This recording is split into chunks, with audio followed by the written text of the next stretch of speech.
Les grandes puissances européennes, avec la Grande-Bretagne en tête, ont alors entrepris une colonisation massive de l'Afrique, exploitant ses ressources et imposant leur domination économique et politique. Mais ce phénomène a été un moteur essentiel de l'expansion coloniale, entraînant des affrontements directs entre ces puissances pour redéfinir leur contrôle sur les colonies. Aujourd'hui, nous observons un schéma similaire où des pays comme la Chine, les États-Unis, la Russie, l'Allemagne, l'Inde, etc. intensifient leur présence en Afrique sous prétexte d'investissement. Mais nous tous, on sait que l'objectif sous-jacent est de contrôler les ressources naturelles du continent. Cette nouvelle ruée vers l'Afrique ravive les rivalités économiques entre ces grandes puissances, mais ce qui pourrait potentiellement déboucher sur un conflit mondial. Ainsi, il est pertinent d'explorer quand même que les parallèles entre la première et les tensions actuelles qui pourraient mener à une troisième guerre mondiale. Les causes sous-jacentes telles que la compétition pour les ressources, les alliances stratégiques et les rivalités impérialistes que nous allons expliquer tout à l'heure semblent se reproduire dans le contexte contemporain. La question demeure toujours. Ces dynamiques historiques se répéteront-elles? Et si oui, quelles en seraient les conséquences pour le monde d'aujourd'hui? Dans cette vidéo, nous allons revenir sur les causes de la Première Guerre mondiale. Ensuite, le comparer avec les événements mondiaux que nous examinerons dans les vidéos suivantes. Pour comprendre les causes de la Première Guerre mondiale, il faut se pencher sur une carte du monde du début de l'année 1914, c'est-à-dire avant la Première Guerre mondiale. D'abord, les rivalités économiques entre les pays européens découlent directement de la révolution industrielle, qui a entraîné un âge de la production. Les pays veulent produire beaucoup et la compétition est féroce. C'est donc l'avènement du capitalisme. Cette guerre économique passe par un conflit colonial. Les pays veulent posséder le plus de colonies possible pour enfin assurer leur domination dans le monde. Par exemple, dans cet article intitulé « Pourquoi la Première Guerre mondiale a-t-elle eu lieu ?» Il a dit ici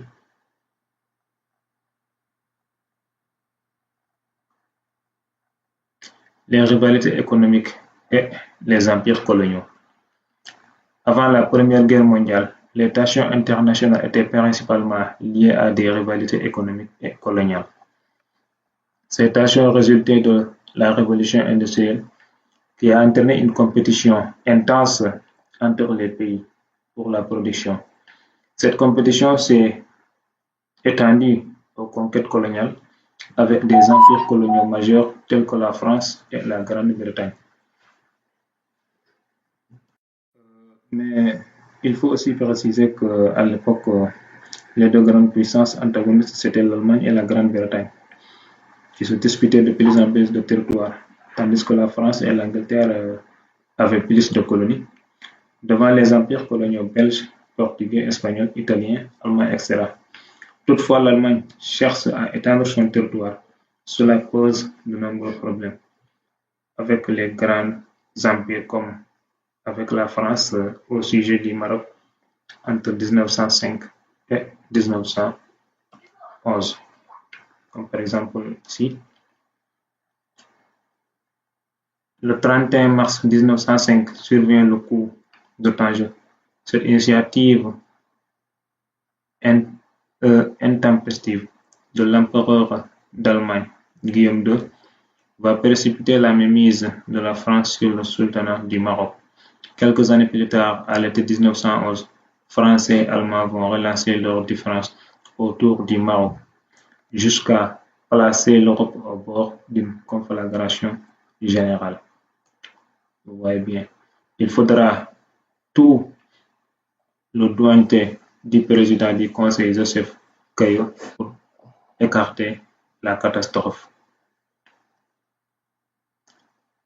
Il y a aussi d'autres rivalités, par exemple ici. Il dit la rivalité entre l'Allemagne et le Royaume-Uni avant 1914. À la veille de la guerre 1914-1918, de graves rivalités opposaient l'Allemagne au Royaume-Uni. Il s'agissait surtout d'une concurrence désastreuse pour les Britanniques dans le domaine industriel et commercial, car l'Allemagne parvenait à gagner des marchés extérieurs jusqu'à la dominer par le Royaume-Uni. Donc, vous voyez ici encore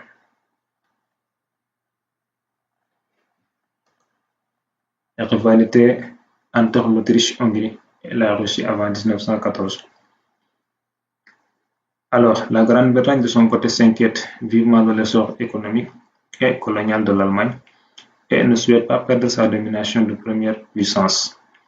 C'est la raison pour laquelle elle se rapproche de la France pour faire barrage aux Allemands, qui réussissent tout de même à mettre la main sur des pays d'Afrique centrale et de l'Ouest.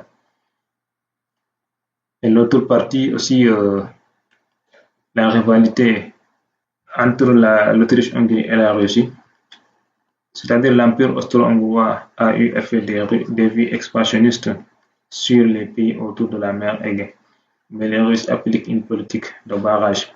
Il connaît également des revers avec l'Italie qui revendique des territoires des Balkans.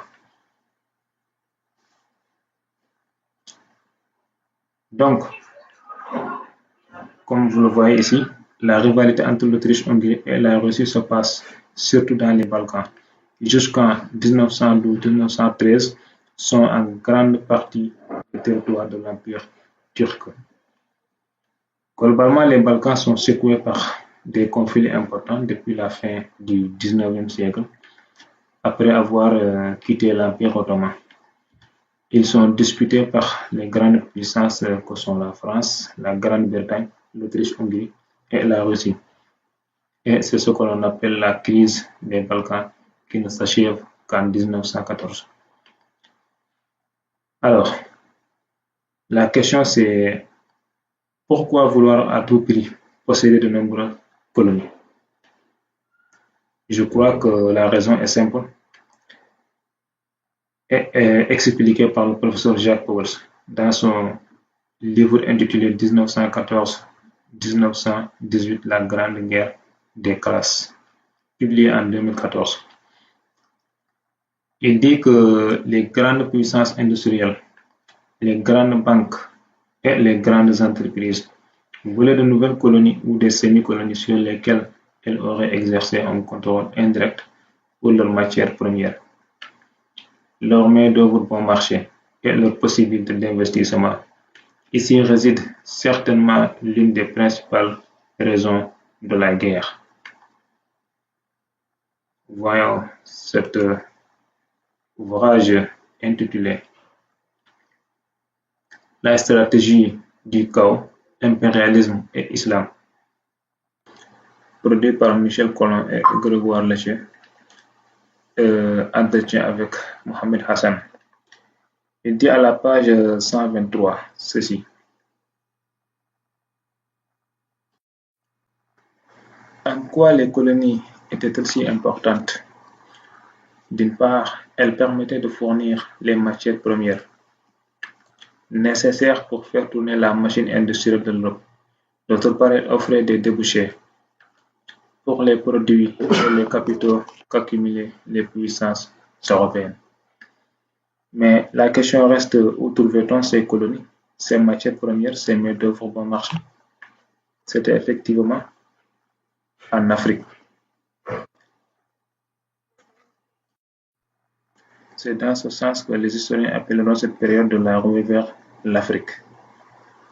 Mais avant d'aborder la ruée vers l'Afrique, permettez-moi de revenir sur une période très intéressante qui est la crise de 1973, la première crise du capitalisme Elle a pu être partiellement surmontée parce que le capitalisme s'était transformé en impérialisme, c'est-à-dire que les capitaux ont pu être investis dans l'économie pour relancer l'économie européenne.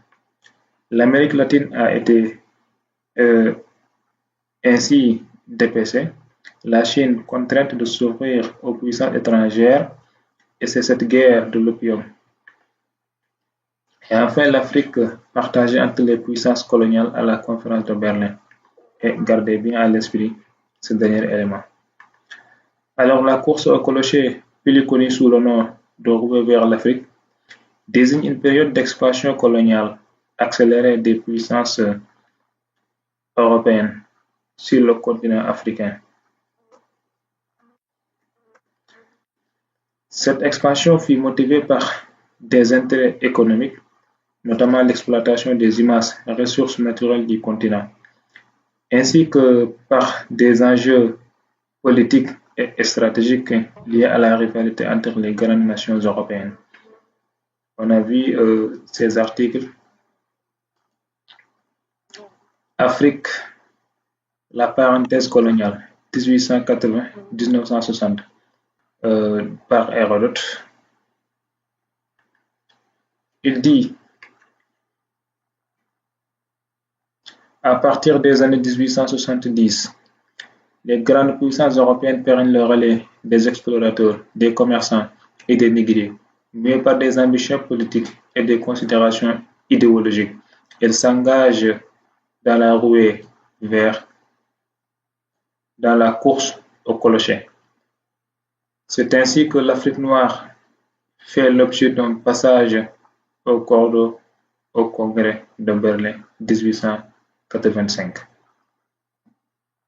On a aussi cet article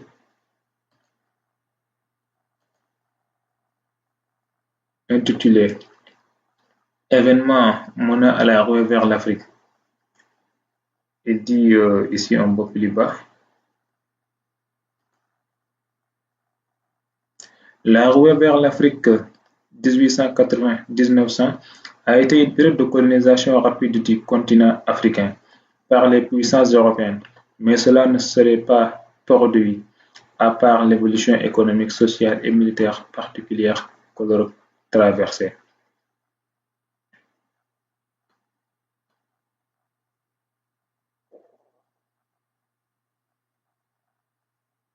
Il dit ici, la folle ruée vers l'Afrique au début des années 1880. En seulement 20 ans, le visage politique de l'Afrique a changé. Seul le Libéria, une colonie dirigée par d'anciens esclaves afro-américains, et l'Égypte restant libre de tout contrôle européen. Le début des années 1880 a vu une augmentation rapide du nombre de nations européennes revendiquant un territoire en Afrique.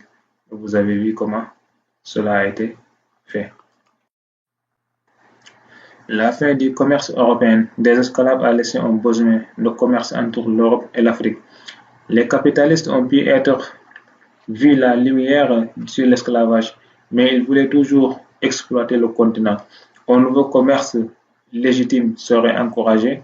Les explorateurs ont localisé de vastes réserves de matières premières, tracé des routes commerciales, navigué sur les rivières et identifié des centres de population qui pourraient servir de marché pour les produits manufacturés d'Europe. Donc, vous voyez toujours la question économique est la base de cette expansion coloniale. On a ici aussi cet article intitulé Le partage colonial de l'Afrique. Il dit ici, dans le cadre de la révolution industrielle et les rivalités nationales entre les États européens, ces derniers se lancent dans une course aux colonies en Afrique. À partir des années 1880, malgré la conférence de Berlin qui a pour but de donner des règles à la conquête coloniale, des tensions éclatent entre les nations européennes. Il continue ici. La course au clocher. La course au clocher désigne la compétition à laquelle se sont livrés les puissances européennes pour conquérir le plus de territoire possible, compétition lancée lors de la conférence de Berlin en 1885. La conquête de l'Afrique engage une course aux colonies. On a ici un autre article intitulé La colonisation de l'Afrique au XIXe siècle.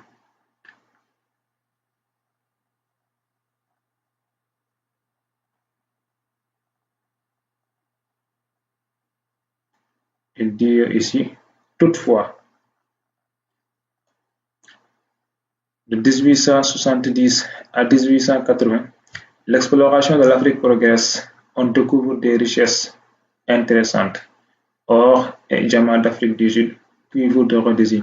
Les Européens voient miroiter à tort souvent l'image d'une Afrique noire, riche et peuplée.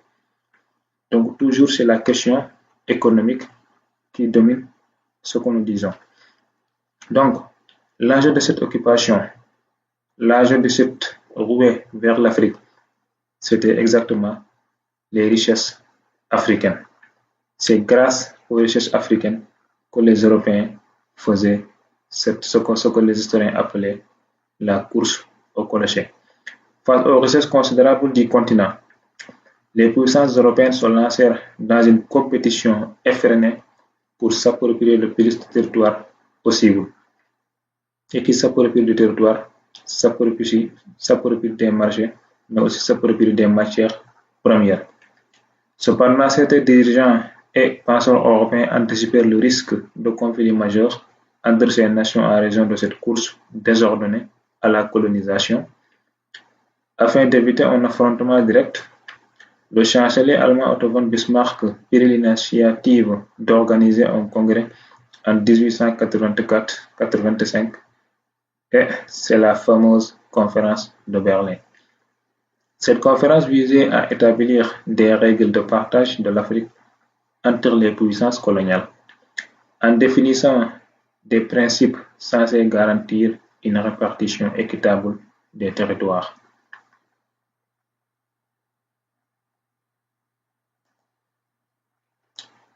Donc, la course au clocher. Nous avons aussi l'ouvrage que nous avons consulté tout à l'heure, la stratégie du chaos. Il dit à la page 26,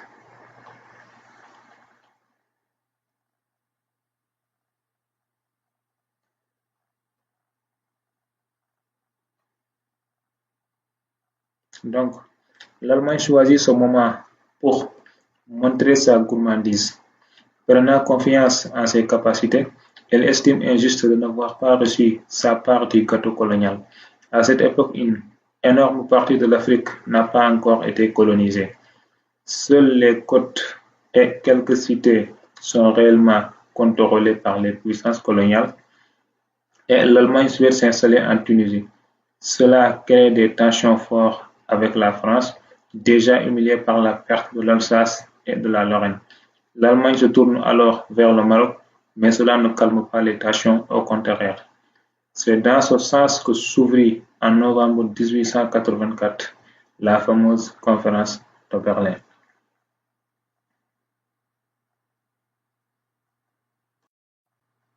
Les rivalités coloniales, la conférence de Berlin.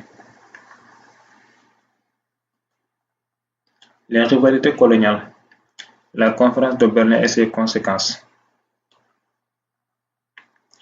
Il a dit dans la seconde moitié du XIXe siècle, après les missionnaires et les explorateurs effectuaient d'importantes expéditions de reconnaissance, le continent africain fut un terrain où toutes les puissances voulaient s'emparer en sautant à leur mesure des empires coloniaux.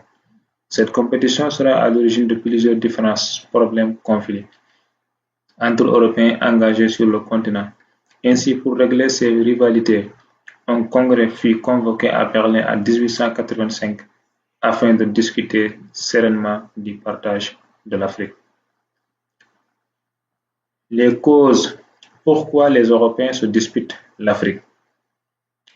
Les causes des rivalités européennes en Afrique sont multiples, mais nous retiendrons la recherche de débouchés. pour les produits industriels européens en est la principale. C'est-à-dire que chaque puissance veut avoir sous son autorité le maximum de territoire où il pourra écouler librement ses marchandises. Mais la recherche des points stratégiques pour une conquête future de l'Interland n'en est pas une moindre. Les principales rivalités. Elles sont nombreuses en mettant en prise la France, l'Angleterre, le Portugal, l'Allemagne et la Belgique. Chacune de ces puissances rêve d'une utopie de grandeur. La Grande-Bretagne, par exemple, veut faire la liaison le Caire et le Cap. La France rêve de réunir sous sa possession l'ensemble des territoires compris entre la côte ouest Dakar à la côte est Djibouti, etc. On a aussi cet article intitulé Les causes des conflits. Au début du XXe siècle, l'Europe est déchirée par de profondes rivalités entre les pays européens, aboutissant au déclenchement de la Première Guerre mondiale en 1914. Il dit ici les rivalités européennes. Les rivalités économiques.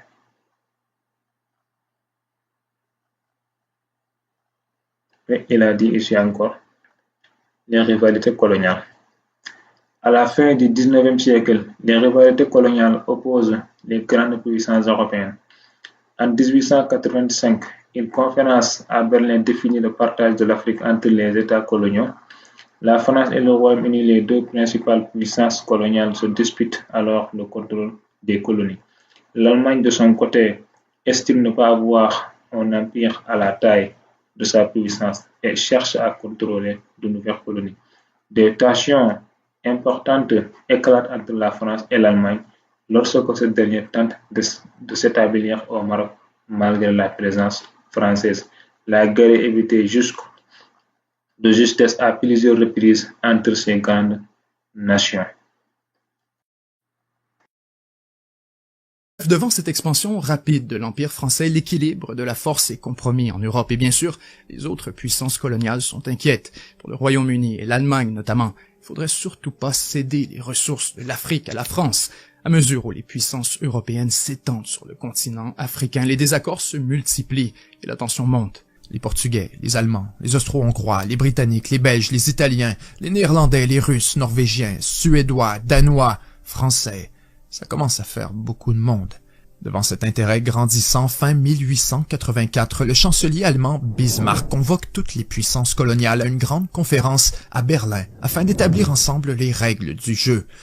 Toutefois, en dépit de ces régulations, la colonisation européenne entraîna des tensions dévastatrices pour les sociétés africaines.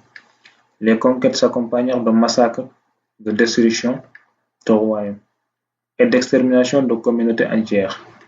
Les frontières tracées arbitrairement à Berlin sans tenir compte des réalités ethniques, culturelles et historiques africaines firent à l'origine de tensions et de conflits qui perdurent encore aujourd'hui. Inutile de revenir sur ces périodes longues de massacres et de mépris.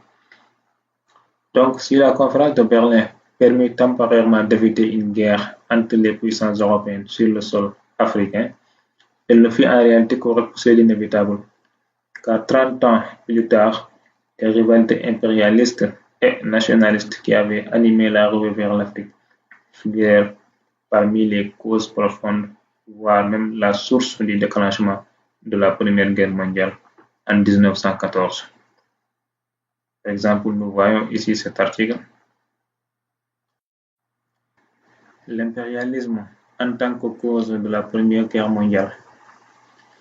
L'impérialisme est un système dans lequel une nation puissance conquiert, contrôle et exploite une ou plusieurs colonies, généralement situées sur d'autres continents. L'impérialisme a été une source d'importante concurrence et de tensions dans les décennies qui ont précédé la Première Guerre mondiale. Plusieurs nations européennes étaient de grandes puissances impériales et cherchaient à maintenir ou à étendre leurs possessions coloniales, notamment en Afrique et en Asie.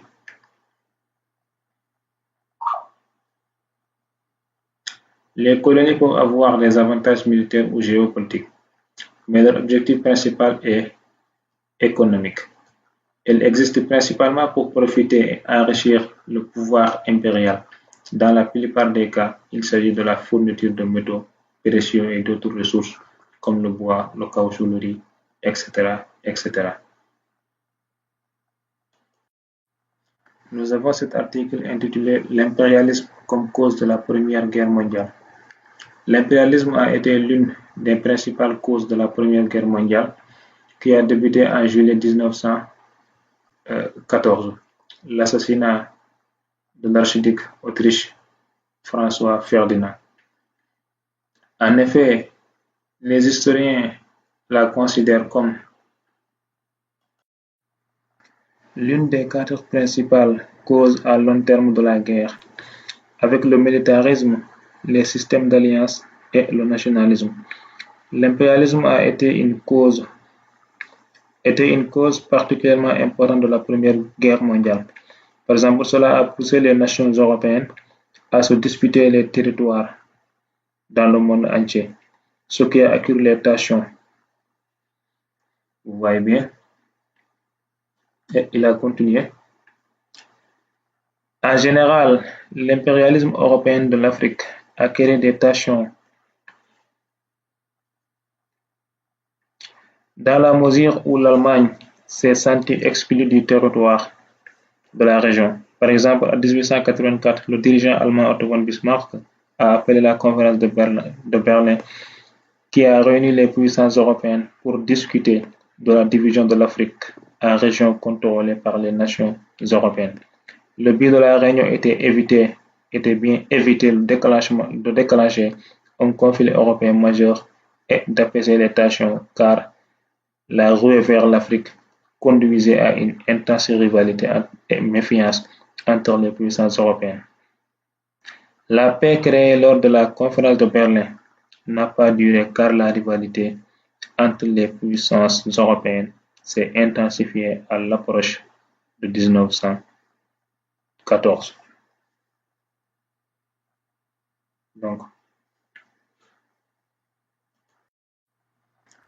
Donc, la conférence de Berlin n'a pas éliminé les contentieux et les rivalités. Il n'a fait que retarder la guerre. On a ici un autre article intitulé Mittelafrika, le rêve allemand d'un empire africain, 1884-1918. La conférence de Berlin 1884-1885 est encore considérée par de nombreux historiens comme le point culminant de l'impérialisme européen en Afrique, dominé par le génie diplomatique de Bismarck. La conférence a en fait divisé le grand bassin du Congo entre diverses puissances coloniales, équilibrant leurs intérêts commerciaux concurrents dans un système complexe de sphères d'influence exclusives. La conférence de Berlin a ainsi formalisé cette ruée politique et économique sur le territoire africain, destiné à atteindre son apogée à la fin des années 1890, avec la lutte anglo-française pour le Soudan et l'émergence de l'empire privé de Cecil Rhodes en Afrique du Sud. Mais cette situation eut aussi pour conséquence inattendue de stimuler les ambitions coloniales de l'Allemagne, qui donna son aval diplomatique à ses récentes acquisitions de Togo au Cameroun et en Afrique du Sud-Ouest. Ce fait eut de profondes répercussions sur l'équilibre international des pouvoirs, alimentant toute cette série de rivalités coloniales révélées plus tard dans la tragédie finale de la Première Guerre mondiale.